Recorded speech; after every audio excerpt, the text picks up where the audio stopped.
bringing the people behind our food to life. So every morning at pear season, this is how I start the day. Let me see if I can get something pretty. Knowing why you want to live this life is really important because it will help you stay committed. Is it love of gardening? Is it because you love to cook? Is it financial reasons? Is it because of the environment? Well, you pick them, they draw. If you don't know, it would be very easy to give it up when the reality of what this life takes starts dawning on you. Come here, baby. For me, it was mostly because of the environment and economic issues, wanting to understand what works and what doesn't in this world, but also because I have a huge pear tree and the pears kept dropping and I needed to do something with them. So know why you're doing it.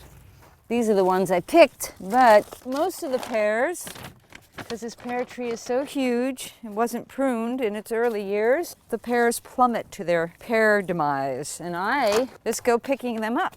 And I put them all in these bags. Those pears do not ripen on the tree. This time of year I have tons of bags all over the place with pears ripening in various stages. Some of them are more mottled than I want, and they go into the compost. And I don't care that they're a little mangly looking because, you know, that's life. If I was making raw cider, you wouldn't really want the pears off the ground because you don't know what else is living in here. But I'm going to cook them and dehydrate them. So that's a little different. If you were going to be making cider, you pretty much wanted it off the tree.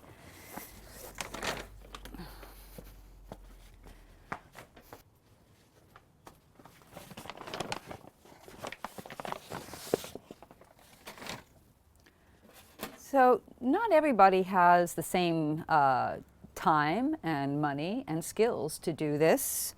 So I suggest you just start where you are and start slow. And for me, that was food drying, because I had the pears and that's what I started with. These are the pears that I pulled out of the bag. So this is the bag that I got the other day. It sat for a while. You'll see there are some pears that are still green and some that are yellow. This is what you want them to look like when you're going to process them. And they're a little mottled, but like I said, I don't really care about that. I just cut out the parts that are. And some of them are going to make it in the dehydrator. Some of them are just going to go into a canning pot. I kind of decide when I'm doing it. So we basically just going to peel them.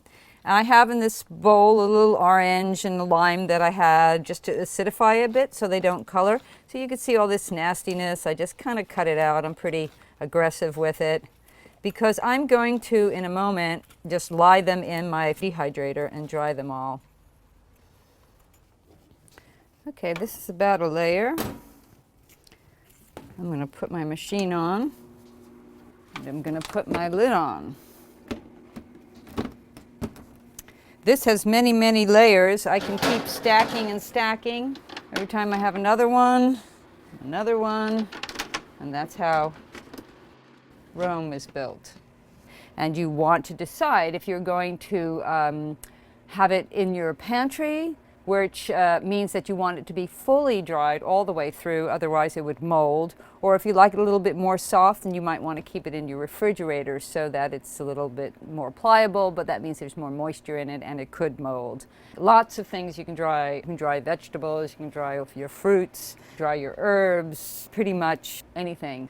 And so you can do a variety of things. It's just a really easy, good way to start. Very economical, very multifunctional. You can use it for your baking. You can just enjoy it for snacks, put it in the kids' lunch. It's just a great starter way approach to food preservation.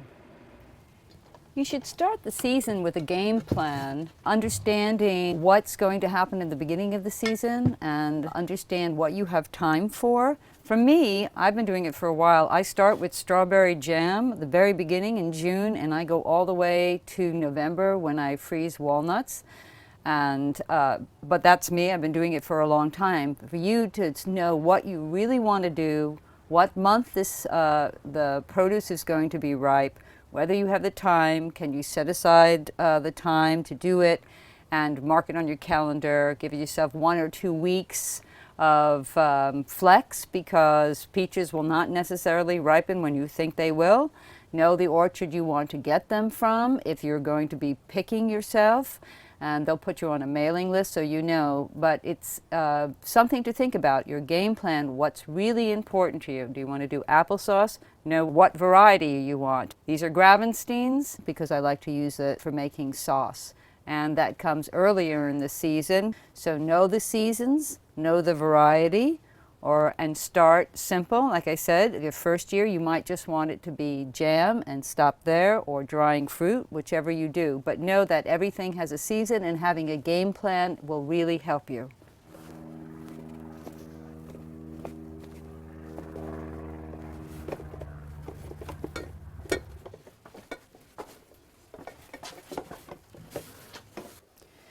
Once you've got your food in the can, or I suggest actually before you start canning your things, you should consider your storage space. I like to have shelves that are about 2 or 3 jars deep, depending upon what I'm going to make.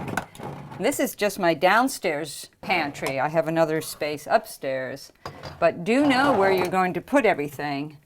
If you're going to be freezing, make sure you have a chest freezer or a freezer space that you can put things in.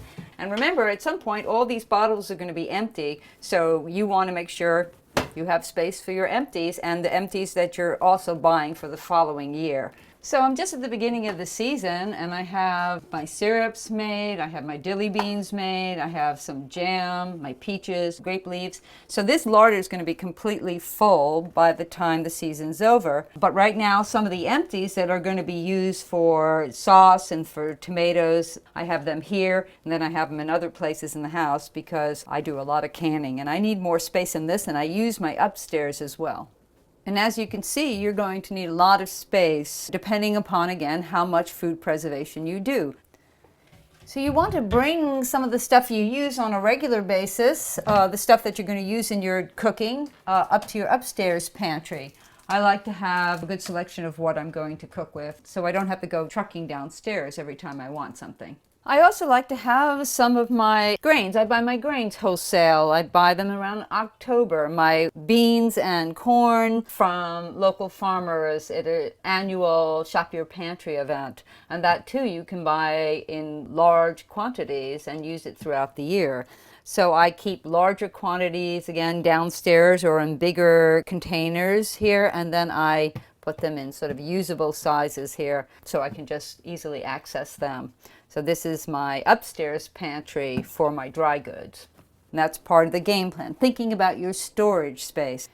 So none of this really makes sense unless you really want to cook. For me, having the produce of the region just in the right season is so beautiful, and having it throughout the year. But this is summertime, and peaches and cream are kind of what we're about right now. So we're going to have a little tiny kind of peach melba. You really want to see that your food that you put up gets eaten throughout the year. As a matter of fact, at the beginning of the year, when you start making your game plan, you want to look on your pantry, and see what didn't get eaten. And that helps you know what's going to be effective for you to do this year. But right now, uh-oh, peaches and cream. You've heard about it. Here it is.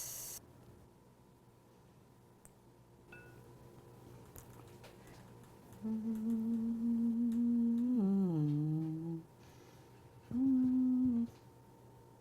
think that'll do.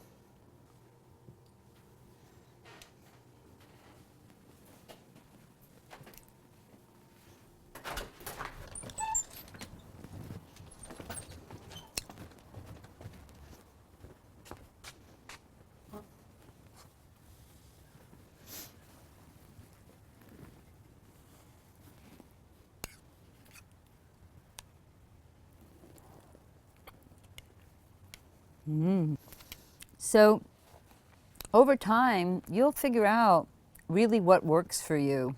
In the beginning, I grew most of the food that I would preserve, and now I work with farmers in what I call the householding CSA, and they grow large quantities for me so that they're ripe all at the same time, and I could put it up, and I work together with a bunch of other people, and we partner in putting up the food, and that gives us more fellowship. But in the beginning, I grew it all myself and I put it up myself. So I learned these things as I went along, what really worked for me. Now I use my garden for growing things that are easier to grow in a backyard.